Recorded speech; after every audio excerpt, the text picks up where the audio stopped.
Manual focus is more and more feeling antiquated. Now that cameras for photography have been doing autofocus so well for many years, and it's only getting better, and now for video, autofocus is becoming more and more common. Manual focus seems like, oh yeah, but like who needs it, right? And it's kind of hard to get manual focus. Like autofocus, wouldn't it be so great if everything was just autofocus and it was perfect all the time? Yeah, that would be perfect. But even with the best autofocus system, it still has to somehow know what you want in focus versus what you don't, which is where then the camera's making choices for you, which theoretically would be some advanced AI system or something like that. Right now, the autofocus on some cameras from Canon and Sony works really well if you say, yeah, I want the eye in focus, or the face in focus. But then if you pan to something else like a ball or something on a plate, some food dish, it's basically just using its best guess of what you want in focus. And so using manual focus many times for video and for photography as well, but let's just say for video, can be beneficial. Even if you have the best autofocus system in the world, there's still times you would want to use manual focus. And the challenge becomes, how do you make sure that it's actually in focus? Because that is the thing with manual focus. It can be very easy for it to be out of focus if you don't do a few certain things. And some of those things are very obvious, like a big external monitor, so you can see when it's sharp. Of course, that's going to get you there.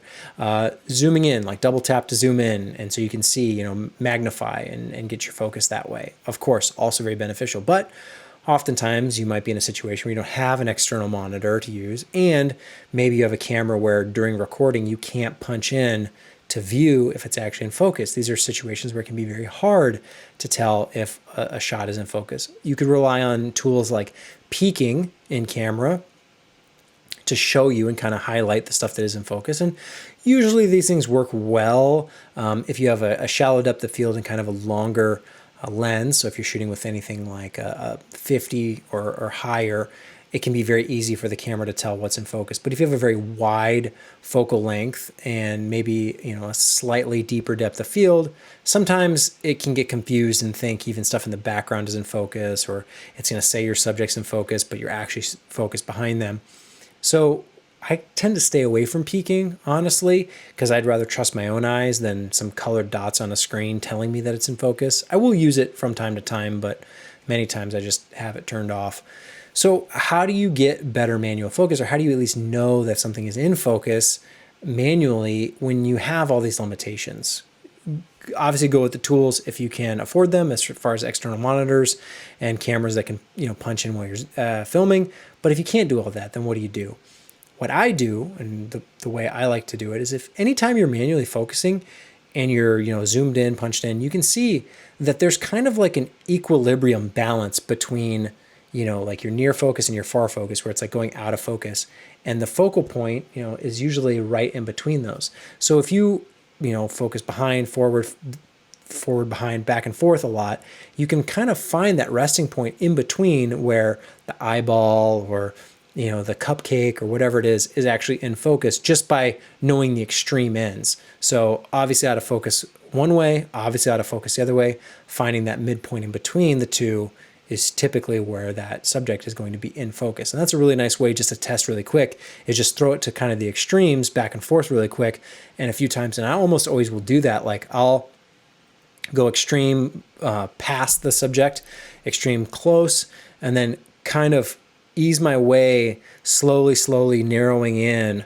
on that in between where I'm going past on both directions. So I'll go back and forth 5-10 times, even if I'm punched in to focus, honestly, just to get a feel for like where that focus lines up and it's like perfectly exactly where I want. It can be very challenging, but it's a lot more like the feel than the look of it, which is honestly what I like about it. It's this tactile feeling you get of it being in focus. Your eye sees that it's in focus, but maybe you're looking at a small screen, and you can review it later and you go, oh wow, that was in focus. That's great. I got a feel for where it was at, so you can do it more often. Another thing you can do, and this is what I would say, err on the side of being in front, focusing in front of your subject than behind.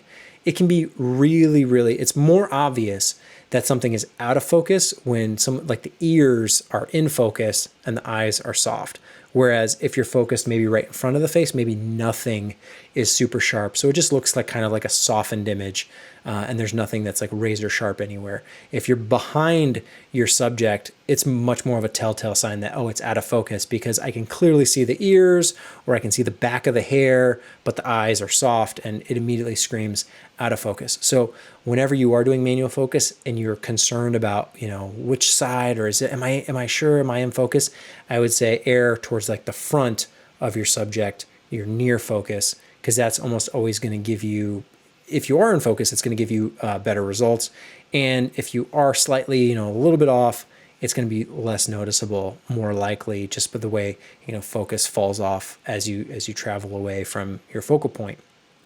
The other thing I would say to do is, if you're really concerned about it, get your focus dialed in.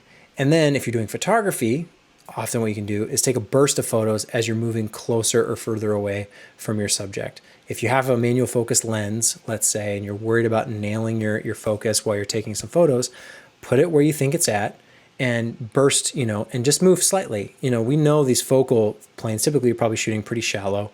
And so you moving, a couple millimeters either way will pull that focal plane forward and back without you having to rack. Typically when you're racking on one of these lenses, a slight movement can throw it way out one way or the other. So if you're concerned about something being in focus and you have some small fine tuning, it's almost better not even to touch the lens and just do it with your feet and kind of move closer or further away depending on where you want to pull that focal plane in your image, because that's usually just going to give you better results. You can take a burst of photos, or if you're doing video, you can make it intentional and make it a kind of camera move where something comes into focus or out of focus or through focus. Like, you can make it stylistic by adding a move to it, so that way the expectation is, oh, it's perfectly in focus the whole time. It can be stylistic as a choice of things coming in and out.